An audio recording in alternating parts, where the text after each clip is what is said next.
Ya, Bu. Eh, Assalamualaikum warahmatullahi wabarakatuh. Perkenalkan, nama saya Ibu Rohaiti. Saya dari SMK Muhammad Toha Cimahi. Pada kesempatan pagi hari ini, saya akan coba menyampaikan untuk jurusan perkantoran, yaitu Sistem Administrasi Kepegawaian. Mangga silakan ininya untuk PowerPoint-nya.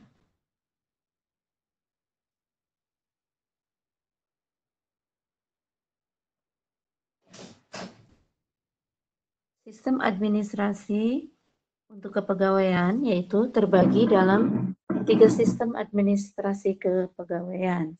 Yang pertama, integrate system. Yang pertama, integrate system. Integrate system adalah suatu sistem kepegawaian mulai dari teknik, mulai dari rekrutmen, penempatan, pengembangan, penilaian sampai dengan penggajian dan pensiun ditentukan oleh pusat. Yang kedua adalah Spartite System. Spartite System adalah suatu sistem kepegawaian mulai dari rekrutmen, penempatan, pengembangan, penilaian sampai dengan penggajian dan pensiun ditentukan oleh masing-masing daerah. Yang ketiga adalah United System. United System adalah suatu sistem kepegawaian di mana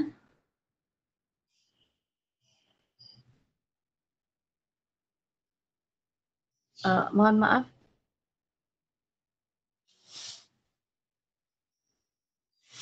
halo,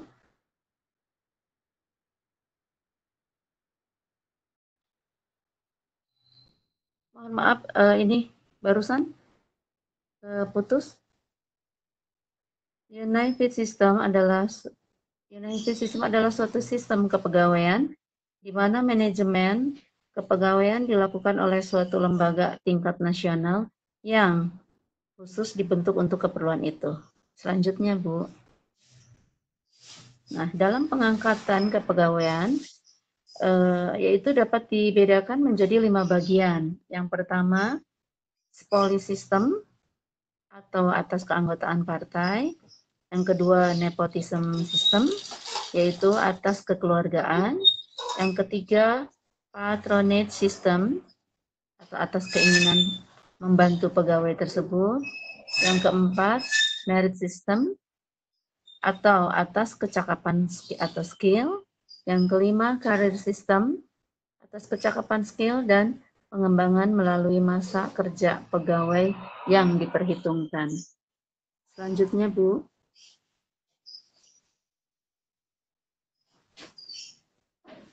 Mangga, selanjutnya yaitu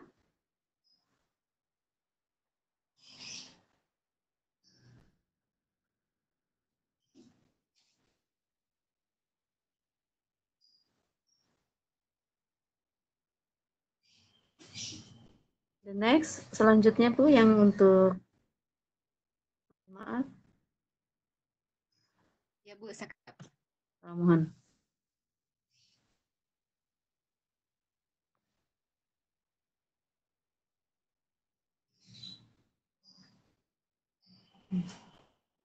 Untuk selanjutnya yaitu macam-macam pegawai.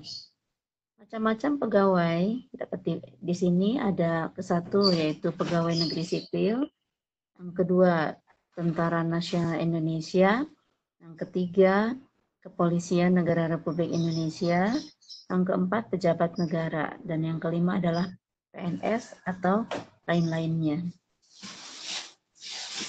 Selanjutnya,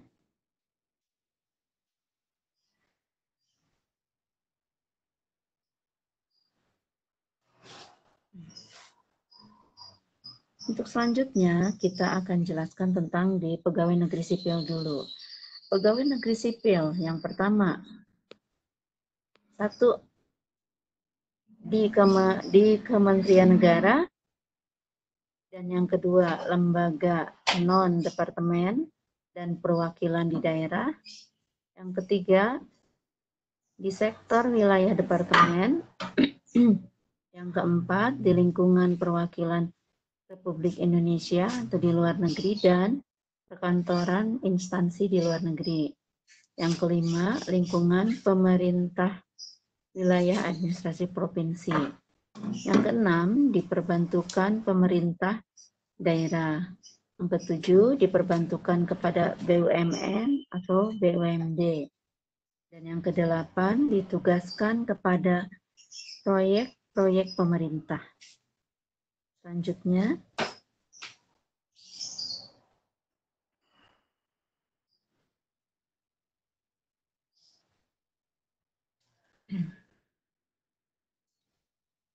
untuk selanjutnya, pegawai negeri sipil daerah.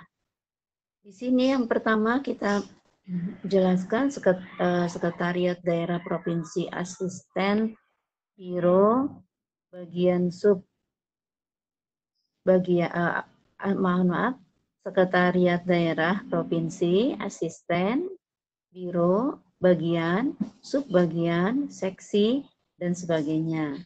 Dan yang kedua, di sini ada Bapeda, provinsi, kabupaten atau kota, dan bagian kasubag, seksi, dan sebagainya.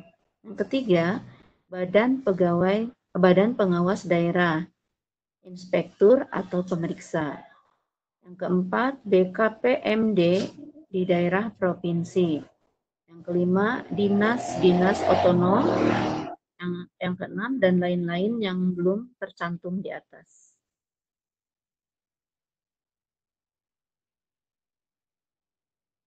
Demikianlah paparan yang disampaikan oleh saya tentang sistem administrasi kepegawaian untuk pembelajaran di jurusan perkantoran.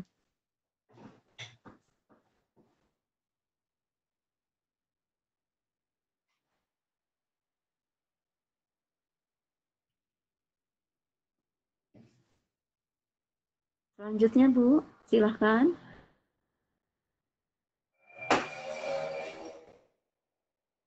Itulah materi-materi yang disampaikan untuk jurusan perkantoran. Semoga bisa bermanfaat, walaupun hanya beberapa slide yang saya tampilkan, mungkin bisa dijadikan pembelajaran untuk di jurusan perkantoran. Terima kasih. Persilakan kembali kepada host. Bu, kalau ini apa sih? Itu kan perkantoran yang dibicarakannya PNS, Bu. Apakah di sana juga ada sistem untuk yang swastanya gitu, Bu? Untuk kelas 12, kita nggak bahas tentang PNS, Bu. Kebetulan saya mengajar di otomatisasi tata kelola perkantoran kepegawaian. Itu khusus membahas tentang PNS, dari bagaimana untuk cutinya, terus pensiunnya, cara mengurusnya dan sebagainya, itu di kelas 12, Bu. Itu aja tentang PNS. Kalau untuk swastanya mungkin itu di kelas 10. Oh, itu ya. Berarti jurusannya tentang perkantoran ya, Bu ya? Ya, kebetulan saya kan mengajar 2 mapel, Bu, di SMK ini, wirausaha dan mata pelajarannya di perkantoran dan pemasaran gitu. Jurusannya jadi jurusan pemasaran saya ngajar wirausaha, di jurusan perkantoran saya ngajarnya kepegawaian. Oh, 2 macam ya. Ya. Luar biasa tuh, Bu, kalau begitu. Jadi semua tuh khusus tentang pegawai negeri sipil yang dibahas dari tentang pengertiannya, terus tentang cuti pegawai, tentang bagaimana berapa persen dapat pensiun dan sebagainya. Jadi hanya untuk PNS aja itu, Bu, semuanya. Oh, mungkin agar siswa juga terpacu atau bagaimana ya, Bu ya? Nah, jadi setelah lulus atau mungkin setelah lulus nanti atau mungkin magang, kan banyak yang magang tuh di Pusdikub, di Pusenkap, banyaknya di instansi pemerintah, Bu. Jadi jarang yang di instansi swasta. Kalau di instansi pemerintah kan banyaknya PNS ya, Bu. Oh, iya. Seperti itu. Jadi kita lebih ke situ. Memang kurikulumnya juga di situ, Bu Tin. Kurikulum dari pemerintah juga tentang PNS. memang di situ di kepegawaiannya khusus ke PNS dulu. Oh, betul-betul. Jadi saya baru mengerti ternyata di SMK juga Iya. diajarkan tentang ya sistem perkantoran, administrasi, Iya. PNS Iya. ya Bu ya. Mhm. Itu ada terbagi beberapa, Bu. Jadi di kepegawaian itu ada tentang administrasi, sistem administrasi kepegawaian, ada otomatisasi apa seperti untuk PR-nya. Jadi gurunya beda-beda gitu. Hmm, Othom namanya. Jadi otomatisasi humas dan public relation ada gitu. Jadi perkantoran tuh hampir-hampir ke arah-arah situ, cuma untuk kepegawaian khususnya kelas 12 diarahkan ke PNS karena magangnya di apa tuh instansi negeri ya. ini Ya apa? Ya betul-betul. negeri. Nah itu Bu, seperti Ya, itu. baiklah. Itu saja mungkin pertanyaan dari saya. Ibu mangga Ya, disimpulkan dulu saja. gimana Bu? Dibuat kesimpulan saja secara ringkas. Oh iya, eh, nggak Pak ini untuk kesimpulannya. Jadi, duh mohon maaf ya Butin ya. Ini suaranya belum belum ini banget. Tapi saya Eh, itu, ya iya, sedikit. ya. Jadi saya simpulkan di sistem administrasi kepegawaian ini minimal untuk siswa-siswi di sini bisa memahami bagaimana mempelajari sistem-sistem yang ada di pegawai negeri sipil, walaupun hanya beberapa yang disampaikan, tapi mereka bisa cukup paham dan ini kita tambahkan nanti dengan melalui praktek-praktek atau uji kom yang dilaksanakan di sekolahnya masing-masing gitu. Terima kasih. Iya. Ya, demikianlah pemaparan dari Ibu Rohaiti. Semoga banyak manfaatnya ya Bu ya. Dan Ya, karena waktu juga kita akhiri dengan ucapan Alhamdulillahirabbil alamin. alhamdulillahirrahmanirrahim. Ya, Assalamualaikum warahmatullahi wabarakatuh. Waalaikumsalam warahmatullahi wabarakatuh.